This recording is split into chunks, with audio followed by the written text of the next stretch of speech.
Welcome back, everybody. I'm Lars, and this is KSB Ironman. And you are watching the first part of the Signals mission right now. And we need to launch this thing. This is the first thing, the thing that's going to Moho. And it should be fairly capable, this thing. Oh yeah, this is way too much speed here. Yeah, so this thing is a pretty capable thing. It has like 8 point something kilometers a second. Well, that'll change actually. It's closer to 10 than that. And this is a communication and sorta a science satellite. It has like the basic stuff and the scanning equipment, so we can get a look at Moho. And yeah, I said part 1 because I'm going to record the part where we actually send up a couple of more local long-range satellites as well. This one only has one long-range antenna on it, but the guys going to Duna and Eve will have 3 of them. So, no wait, 2 of them, I mean, of course, 2 of them. One pointed at Kerbal and one pointed at the other side. So, you'll... For example, on Eve, you'll have one satellite or one antenna that's pointed square at Kerbal and one satellite that's pointed at Duna. And on Duna, you'll have the Kerbal and Eve antennas. Yeah, and of course we'll have 2 of them in orbit around Kerbal as well, which will have. Antennas pointed at all 3 targets. So yeah, that's going to be interesting. I think it's going to be sort of hard getting all of this set up with the technology we have right now, and this thing is wobbly like crazy. I need to be careful with this, I think. But I also want to get a pretty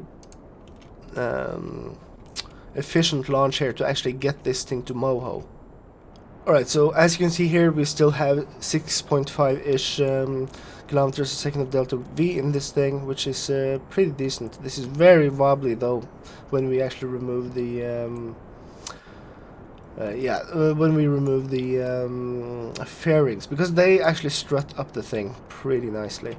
So we're going to try to get this almost to orbit, like very close here, and then we're going to separate. Yeah. That's going to burn up in the atmosphere. That's perfect. And you will push us into our orbit, which will be pretty soon. We'll just have to warp ahead a tiny bit. And oh, we actually had some experiments there. They're not that interesting, probably. Might be some data here. But we have the telescope, we have the magnetometer on this one, both the scanners, and you also have whatchamacallit, it's the what is it? Yeah, the thermometer on this thing. So we have some science capability because we do want to get some science from Moho. Oh, and there we are. It's decent enough orbit, not perfect, but we're ready to extend all the panels and get thing ready. We'll have to warp around for a little bit, I think. We might as well. Well, we might as well go for a an early launch here, or early transfer, because it's not a big deal. Like 4 days, it's just not really a big deal at all. As you can see here, this is the mission profile, and this is going to be a weird one. We'll have to go out pretty inclined and then do a small correction here. Well, 600 meters a second. So we'll use some more than we expected, but I did add more than we needed. I'm fairly certain that this should be good. Worst case, we'll do a flyby and do a correction and try to get captured by something else. But I'm fairly certain that we should be able to orbit out there. And the Moho mission is the least important one. We still have 70 days until the Duna one. So we'll be able to... I think we'll be able to do this set of missions pretty nicely.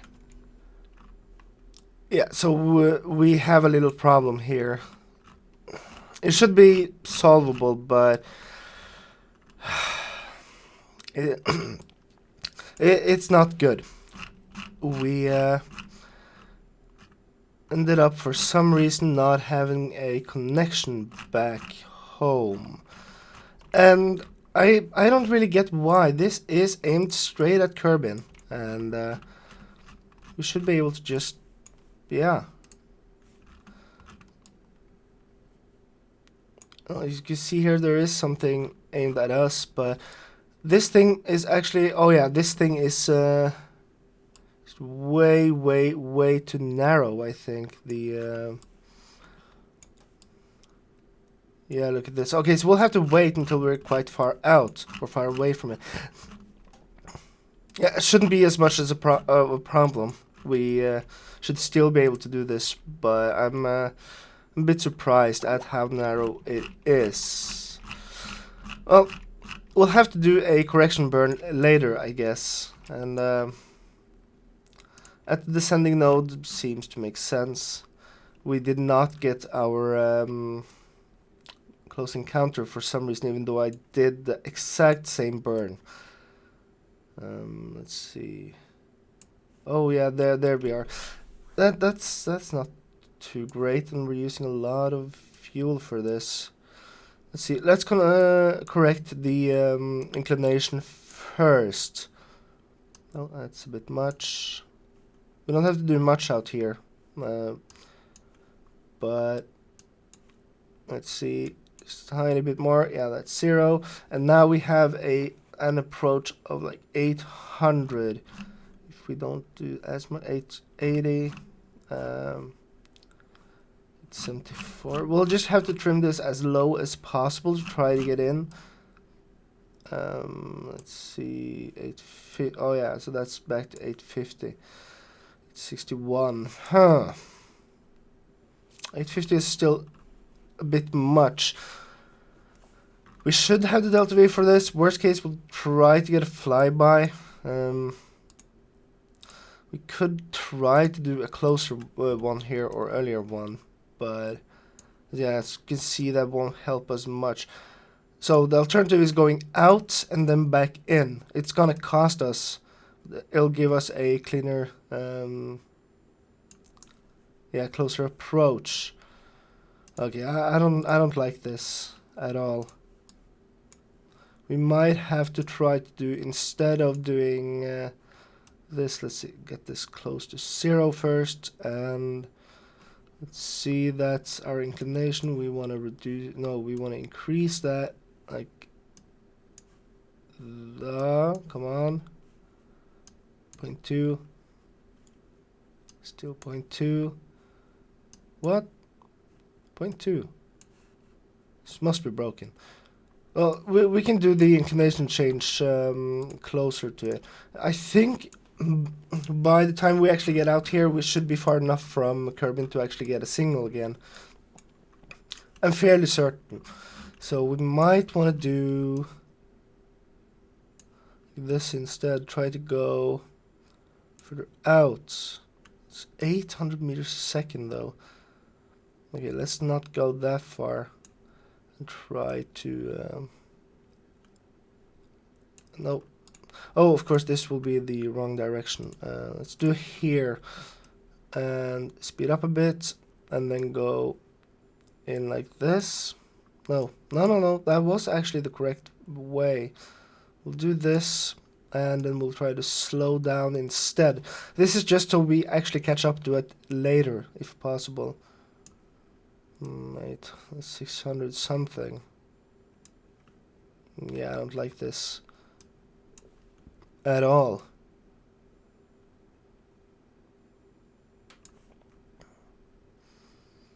And that's 200, and that's a correction of 600.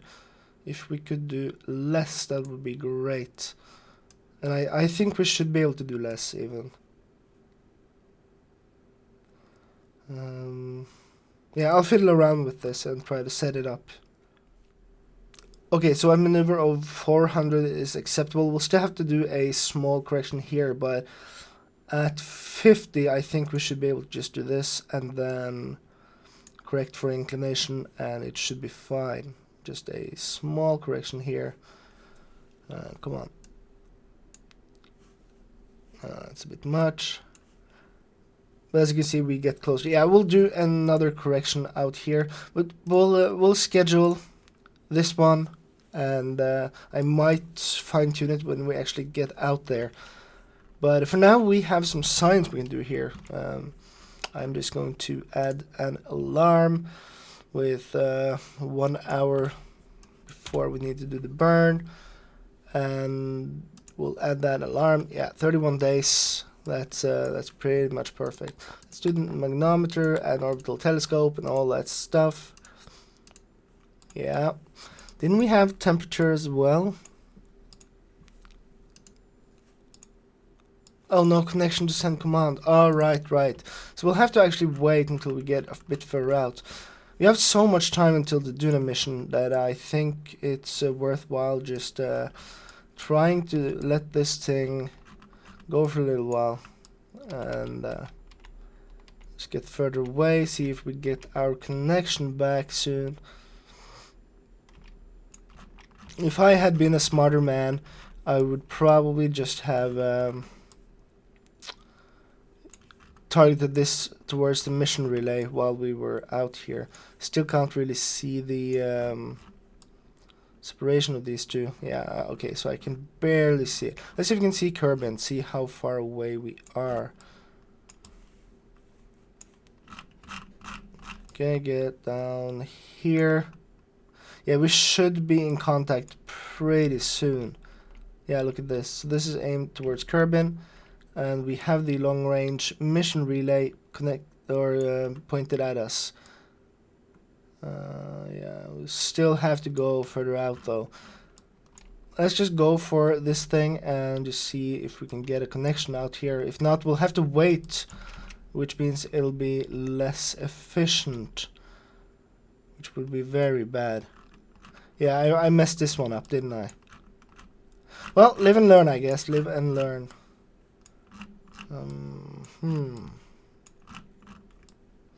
Let's see, Kerbal, are you... Yeah, close this, please. And let's see, yeah, you're still too tiny here. Just barely, though, just barely. So, when we get out here, Kerbal will have gone further out, and we will have gone further up. And I guess we'll just have to... we can't really do this thing here. So we'll just remove it and try to wait a bit. Just get closer, or like farther away here. We're at the point where we'll have to do the mission building and stuff very soon. I guess we'll probably just do that. And we'll just make sure that we point it at the correct thing. Yeah, I think that should be good. So we'll send one of these guys more or less out there as well. I'll set it up differently with the antennas and such, but this has not been a super thing. It did not really work out like we wanted it. Okay, so we'll make a raw alarm for like another 30 days, I guess. And yeah, I'll get the other mission into the air. And there it is. We are ready for our Duna burn. And this time I set this to just the long-range mission relay, and this is aimed at the Kerbal. Well, whatever that is. Just anything on Kerbal is fine. So this is the Duna Signals mission. We will call it Duna Signals. Well, yeah, sure, Duna Signals mission. That's probably just fine. And we'll do the warp, get close to the node. Yeah, we can't really warp that fast. That's fine. It's fine. And if you could just get close to that, that would be awesome. Oh, this game is so beautiful, especially with the extra mods and such. It's just so nice. It's yeah. Look at this. Just swooshing around here. We're going to end up on the dark side. Not really a problem at all. This should be a very capable craft. We'll get it into orbit around Duna. So We have like 1.7 kilometers a second here. We have 1.1 that we actually have to spend. So that is pretty much perfect. So let's see, get this closer, please. Come on. We have warp ahead like 30 seconds or so. And that should be perfect. Oh, and we can do these guys as well. No, no, we already had them. Okay. And we'll have to do the burn. We are a tiny bit late here. Okay, we'll try doing them. Okay, this time we actually got it as well. Cool. I'm just collecting some science here and there, and that's pretty good. Very good. We still have, or we actually have contact now. Hey, didn't I extend that? No. So we can do some more science. We have the magnetometer scan, multi-spectral thing, and the orbital telescope to do. It's not that much, but it is a couple of points of science, which is always a good thing. Let's see. So we have this orbital telescope still. I thought I did that. Okay, a battery is almost run out. That's fine. The battery capacity on this thing is not great, but I think we'll just have to do. I went for form over function, I think. It looks very cool though, doesn't it? Yeah, this looks very cool. Okay, so we have some battery power again. Let's just do a quick warp. We're full. And as you can see, we are doing great here. We are outside of this Kerbin's SOI, and we can just we could just do the warp directly here, but I think I want to do a small correction. Why? Oh, this I don't like. The fact that we almost can't do this. Okay, so 100 days out. So the encounter is in 230 days ish. So yeah, 100 days out we will do. Let's see, how are you flying by here? You're flying by a bit low. We'll do this to correct down to 17. And okay, 16, that's good. 16.6. Okay, so now we're up to 21 something. 17. Just using my scroll wheel to try to adjust this down. Okay, so I guess this was sort of the sweet point. Yeah, that's good. And we might want to do, like, try to brake. Yeah. You want to get pretty close. Okay, that's 5. So back to 6. I guess we'll do that and that fix out there. Just add the alarm. Let's say we do this. I'll just do 5 minutes ahead of the thing so we have some time to prepare. Add the alarm, and that's in 98 days, so that's still far into the future. That is fine, and it's still like 2 years or like 1 year, 3 months ish until we could do the Eve things. We'll actually get over here first, but we'll actually have a look at the Moho Scout and see if we can get some signals out to that thing.